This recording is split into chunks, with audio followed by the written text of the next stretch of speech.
محترم ناظرین و سامعین، السلام علیکم ورحمۃ اللہ وبرکاتہ۔ یہ قرآن مجید کے اردو ترجمہ و تفسیر کے دروس کا سلسلہ ہے جو انشاءاللہ آپ کی خدمت میں پیش کیا جاتا رہے گا۔ یہ قرآن مجید کے آخری 10 پاروں کی تفسیر ہوگی اور اس کا نام ہم نے رکھا ہے عمدۃ التفسیر فی الثلث الأخیر من القرآن الکریم۔ سماعت فرمائیے۔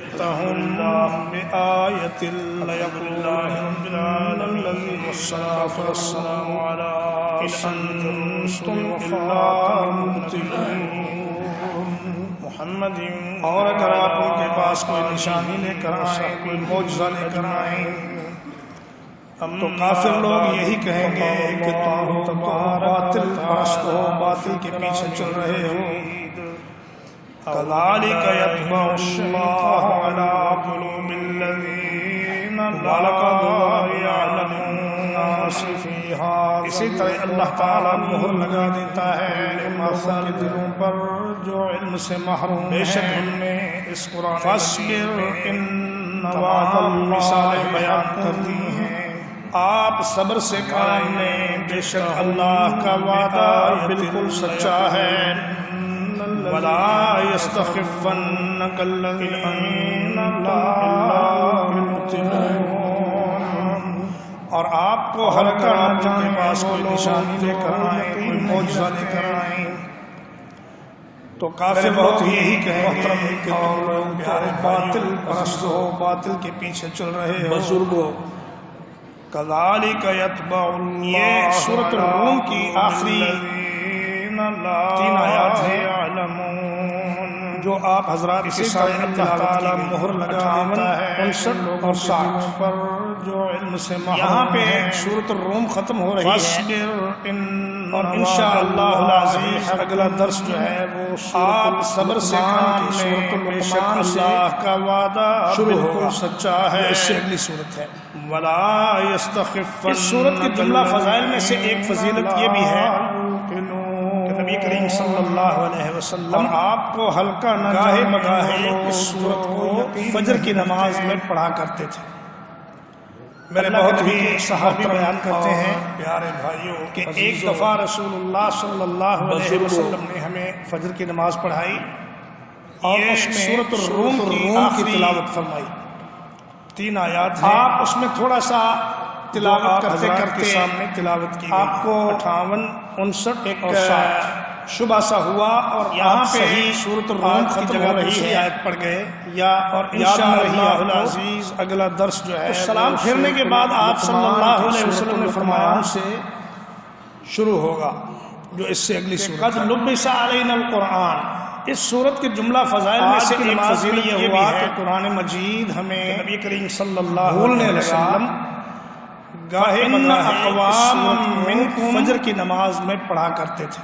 یصلون معنا، نبی کے ایک صحابی بیان کرتے ہیں یحسنون الوضوء کہ ایک دفعہ رسول اللہ صلی اللہ علیہ وسلم تم میں سے کچھ لوگ ایسے ہیں جو نماز تو ہمارے ساتھ پڑھتے ہیں لیکن وضو اچھے طریقے سے نہیں کرتے۔ سورۃ الروم کی تلاوت فرمائی فمن شہد معنا، آپ اس میں تھوڑا سا تلاوت کرتے کرتے فلیحسن الوضوء، ایک کہ جو آدمی ہمارے ساتھ نماز صحیح اس کو چاہیے کی جگہ دوسری آیت پڑھ گئے یا وضو نہیں آیا کرے۔ اگر وضو آپ اچھا نہیں پھرنے کے بعد آپ صلی اللہ علیہ وسلم آپ کی نماز پر بھی پڑھے گا اور دوسروں کی نماز پر بھی پڑھے گا۔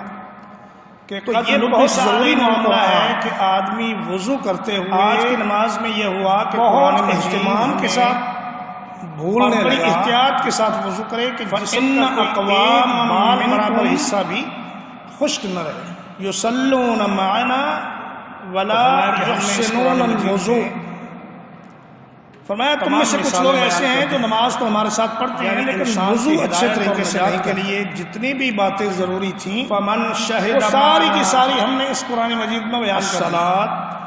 اب حق سارے کا سارا قرآن مجید میں ہے۔ فرمایا کہ جو آدمی ہمارے قرآن مجید کے سوا کہیں اور حق تلاش کرنے کی کوشش کریں گے انہیں ناکامی کرے. اگر وضو آپ اچھا نہیں کریں رسول صلی اللہ علیہ وسلم جو اس کا اثر آپ کی نماز پر بھی پڑے گا اور کی تشریح ہے بھی پڑے گا. اور باقی جو لوگوں کے خیالات بہت ضروری معاملہ ہے کہ آدمی وضو کرتے ہوئے وہ بہت اہتمام کے ساتھ وہ قرآن و سنت کے مطابق بڑی احتیاط کے ساتھ وضو کرے کہ جسم فرمایا ایک بال برابر حصہ بھی اگر آپ ان کے پاس کوئی معجزہ لے کر آ جائیں جیسے کہ ہم نے السلام کے ڈنڈا مارنے سے تمام مثالیں بیان کرنے راستے بن گئے. یعنی انسان کی ہدایت اور نجات کے لیے جتنی بھی باتیں ضروری تھیں یا جیسے وہ ساری کی ساری ہم نے اس قرآن مجید میں بیان کرے. اب حق سارے کا سارا قرآن مجید میں ہے. میں آپ اگر جو ایسا قرآن مجید کے سوا کہیں اور حق تلاش کرنے کی کوشش کریں گے انہیں ناکامی ہو. پھر بھی یہ یہی کہیں گے حدیث رسول صلی اللہ علیہ وسلم جو ہے تم لوگ تو وہ قرآن مجید ہی کی تشریح ہے پیچھے چل رہے اور باقی جو لوگوں کے خیالات ہیں تو یہ وہ بے وقوف ہیں کہ جنہیں وہ باطل نظر آتا ہے اور باطل حق قرآن و سنت کے مطابق نہ ہو. اسی لیے نبی کریم صلی اللہ علیہ وسلم نے یہ دعا سکھلائی اپنی امت وَلَئِن جِئْتَهُم بِآيَةٍ اگر آپ ان کے پاس کوئی معجزہ لے کر آ جائیں جیسے کہ موسیٰ علیہ السلام اتباعہ کے ڈنڈا مارنے سے اے اللہ ہمیں یہ توفیق عطا فرما کہ ہم حق کو حق سمجھیں جس طرح آپ کا جو حق ہو وہ ہمیں حق ہی دکھائی دے. ایسا نہ ہو کہ ہم حق کو باطل سمجھنے لگیں کو زندہ کر لیتے تھے وَأَرِنَا الْبَاطِلَ بَاطِلًا علاج کر لیتے تھے وَارْزُقْنَا اجْتِنَابَهُ. میں آپ اور اگر کوئی ایسا باطل سمجھنے کی توفیق نہیں جیسی کوئی چیز لا کر کہیں ایسا نہ ہو کہ ہم باطل کو ہی حق سمجھنے یہی کہیں گے. ان انتم اگر ایسا ہو جائے تو پھر انسان کا بچنا تو اور منزل باطل کے پیچھے چل رہے ہو. تو فرمایا یہ وہ بے وقوف ہیں کہ جنہیں حق باطل نظر آتا ہے اور باطل حق نظر مہر لگا دیتا ہے. اسی لیے نبی ان لوگوں کے دلوں پر وسلم نے یہ دعا سکھلائی جو قرآن و حدیث کا علم حاصل نہیں کرتے جو اللہ کی معرفت حاصل نہیں کرتے جو اس کے رسول سے تعلق قائم نہیں کرتے. اے اللہ ہمیں یہ توفیق عطا فرما کہ ہم حق کو حق سمجھیں کے دلوں پر مہر جو حق ہو وہ ہمیں حق ہی دکھائی دے.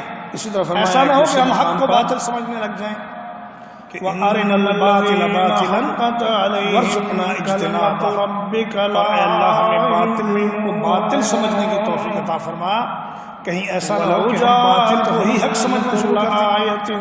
اگر ایسا ہو جائے تو پھر انسان کا بچنا اور منزل پر پہنچنا بہت مشکل ہے. فرمایا جن کے دلوں پر اللہ نے مہر لگا دی ہے اب وہ جتنے بھی کوشش کر رہے ہیں اللہ تعالیٰ مہر لگا ایمان کے راستے کی طرف آ ہی نہیں ان لوگوں کے دلوں پر. اور یہ مہر اللہ اس وقت قرآن و حدیث کا علم حاصل نہیں کرتے تمام اللہ کی معرفت حاصل نہیں کرتے حق سے دوری اس کے رسول سے تعلق قائم نہیں کرتے اور پھر علم سے فائدہ نہیں چلا جائے اللہ ان کے دلوں پر مہر لگا دیتا. فرمایا فَاصْبِرْ فَإِنَّ فرمایا کہ سب کام پر آپ جتنی بھی تکلیفیں آپ کو دین اسلام کا راستے میں آتی ہیں ان پر صبر کریں کیونکہ اللہ کا وعدہ بالکل سچا ہے. اللہ تعالیٰ اپنے وعدے میں ایک ذرہ برابر بھی کمی بیشی نہیں کرتا. بھائی جب انسان کو پتا ہو کہ اس مشکل کے بعد مجھے ایک بڑا جن کے دلوں پر اللہ نے مہر لگا دی ہے اور اس قید کے بعد یا جتنی بھی کوشش کر لے مجھے وہ ایمان کے راستے کی طرف بڑی ہی نہیں سکتے دولت ملنے والی ہے. یہ مہر اللہ اس وقت لگاتا ہے اس کے لیے وہ جب انسان کے برداشت کرنا آسان دیکھنے کے باوجود حق سے دوری اختیار کرنا اس بات پہ یقین رکھیں کہ اس دنیا کے عارضی کی طرف سے چلا جائے.